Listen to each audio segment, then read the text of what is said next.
पाटील, बोरगाव धनशेरी, तालुका कळंब, जिल्हा धाराशिव. मागच्या सरकारचं थोडक्यात उदाहरण पाहिजे. ज्या टायमाला उद्धव साहेब मुख्यमंत्री होते त्या टायमाला 9,000पासून 11,000पर्यंत सोयाबीन घातलेलं आहे. आता ह्या 2 वर्षात 3800, 3200, 3500, 42,000 असा भाव आहे शेतकऱ्याला. शेतकरी मातीत घालण्याचं काम या सरकारने केलं. 4200 रुपये, 17,500 रुपयाला खताचं पोत आहे. तरी येणारं महाविकास आघाडीचं सरकार यावं अशी सर्व शेतकऱ्याची इच्छा आहे. यांच्या जाहीरनाम्यामध्ये, महाविकास आघाडीच्या जाहीरनाम्यामध्ये तरी 3 लाखापर्यंत शेतकऱ्यांना कर्ज 100% कर्ज करणार. ह्यांच्या काय नुसत्या पोकळ घोषणा होत्या. म्हणजे ह्या सरकारनं जी काय आजपर्यंत शेतकऱ्यांसाठी घोषणा काही सुनिश्चित घोषणा अंमलबजावणी केलेली नाहीत. विमा सुद्धा 10 ते 1ला, अनुदान 10 ते 1ला, अगदी सगळे शेतकरी त्रस्त केलेले. खताचे भाव मरणापेक्षा भरपूर वाढलेले आहेत. मागील सत्ताधाऱ्यावर नाराज आहात तुम्ही? कोणत्या आता जे सरकार त्याच्यावर पूर्ण शेतकरी नाराज आहेत. 17,500 रुपयाला खताचं पोत आहे. 3800 ते 42 सोयाबीनचा भाव आहे. निष्ठा पोकळ घोषणा दिलेल्या आहे त्यांनी. बघा काही सुद्धा शेतकऱ्यासाठी केलेलं नाही. वीज बिल माफ केलं काय सर? गोडा तेल भाव 2200 रुपये, 1500 रुपये दिले की 500 रुपयाला स्टॅम्प आहे. आता म्हणजे सरकार शेतकऱ्याच्या लायकीचं बिलकुल सरकारी नाही. निष्ठ्या घोषणा आहे त्या. झाडात गुळवणी झाडाला करेन. ही वाक्य आहे ना, तुम्ही बोला. या सरकारच्या नुसत्या घोषणा आडात गुळवणी झाडाला करांच्या. आता परत म्हणा. या सरकारच्या नुसत्या घोषणा त्या आडात गुळवणी झाडाला करांच्या. काँग्रेस सरकार बरोबर होतं. काँग्रेस सरकार बरोबर होतं ना. बरे उद्धव साहेब मुख्यमंत्री होते त्या टायमाला 9,000 ते 11,000पर्यंत सोयाबीन घातलेलं आहे.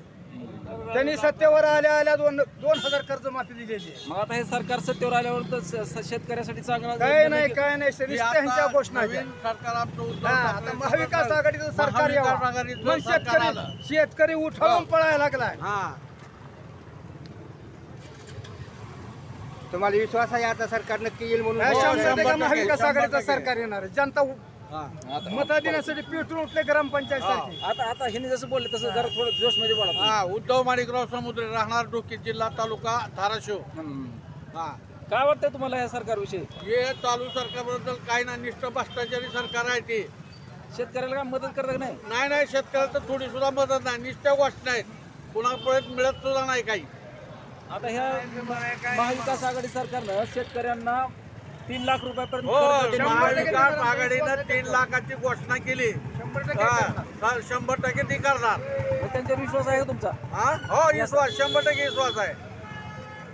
यापूर्वी जे काँग्रेसचं सरकार होतं त्यावेळेस शेतकऱ्यांसाठी चांगलं होतं ना? हा, शेतकऱ्यासाठी चांगलं होतं ते. ठाकरे मुख्यमंत्री 2,000ची कर्जमाफी दिलेली आहे. ठाकरे साहेब ज्यावेळेस मुख्यमंत्री त्यावेळेस 2,000ची माफी दिली. 2 लाखाची माफी दिलेली आहे. सोयाबीन 9,000 ते 11,000. खताच्या किमती कमी होत्या. सरकारकडनं काय अपेक्षा आहे? भावी सरकारकडून काँग्रेसचं सरकार जर आलं तर त्यांच्याकडनं काय अपेक्षा आहे? त्याच्यावर काय शेतकरी सुखीत राहणार आहे. सगळे शेतकऱ्याला सुखी ठेवावं. बस शेतकऱ्यांना सुखीत हो, हीच आमची इच्छा आहे. कुणाकडून अपेक्षा आहे तुमची? महाविकास आघाडीकडून अपेक्षा आहे. आता लाडक्या बहिणीचा विषय चालतो. लाडकी बहिणी म्हणजे काहीच विषय नाही. बायका आमच्याच आहेत ना, का दुसऱ्याचे आहे ते? 500 रुपयाला स्टॅम्प. 500 रुपयाचा स्टॅम्प. गोड तेल 2700, 1700 रुपये, 2200 रुपये झाले गोड तेल. 100 रुपये स्टॅम्प, 500 रुपये होय ना. अजून काय बोलताय तुम्हाला ते बोला. महाविकास आघाडीचं सरकार यावं आमची अपेक्षा आहे. बघा मी ग्रामपंचायत सारखं फिरायला लागलो. 10 रुपये न कळतो आम्हाला. तुम्हाला काय वाटतं? म्हणजे आम्ही तेच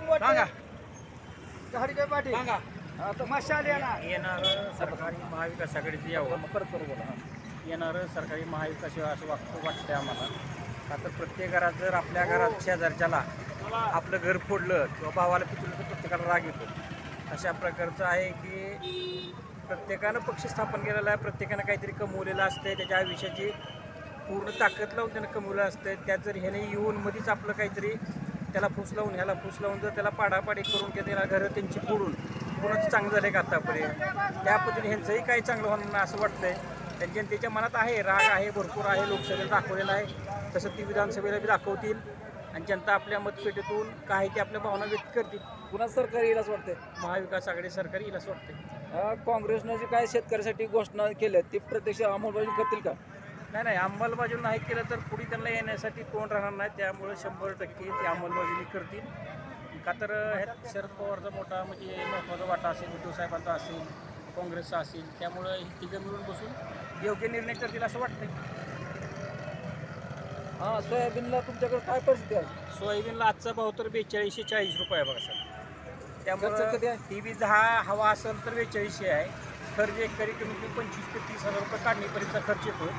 आणि उत्पन्न तर ह्या वर्षी लय झालं 5 कट्टे 6 कट्टे सोयाबीन आहे. 6 कट्टेमध्ये जवळपास 3 क्विंटल. 3 क्विंटलचा भाव जर मला सांगा आज 3820 हवा असेल तर 3500-3400 सोयाबीन घेते. त्याला 2-2, 3-3 किलो काढता आहे. जवळपास मी 3000च पडतं काढता आपण जर वजा केला तर. त्यामुळं सोयाबीनचे तेलाचे भाव जवळपास 1800ला डब्बा होता तेलाचा, तर तो आता 2425 झाला आहे. खोबरं 120 रुपये किलो तर 240 रुपये झाले. म्हणजे दाम दुप्पट भाव वाढलेत त्यांनी. विजेचे दर तर एवढे वाढलेत की सर्वसामान्याला त्याचं काहीच कळत नाही. किती टक्के GST लावला आहे, काय केलं आहे, रेट त्याचा काय आहे. त्यामुळं आज घरगुती जर वीज बिल बघितलं चालू महिन्याचे आले तर प्रत्येकाला 2700-2800 लाईट बिल आहे. मग कसे दिलेत काय दिलेत कोणा विचारायला सांगितलं MSCBचा लाईनमॅन सांगतो आम्हाला माहीत नाही, तुम्ही ऑफिस लावून भेटा. मला सांगा हे गोल्ड बंगाल काय आहे. प्रत्येकजण काय करतो माहिती का, ह्याला शेतकऱ्यांना सगळं असं गोल्ड बंगाल करून ठेवलेलं आहे की कुठला पीक विमा कधीचा आहे आणि कुठं मिळाला आहे काहीच माहीत नाही. कोणाच्या निम्म्या खात्याला पडतं, निम्म्या खात्याला पडत नाही. ती चर्चा करते तिकडून तिकडून.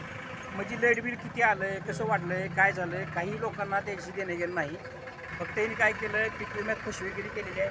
म्हणायचं 2020चा आहे, 2021चा आहे, पुन्हा म्हणायचं अर्धा हप्ता पडलेला आहे, 20%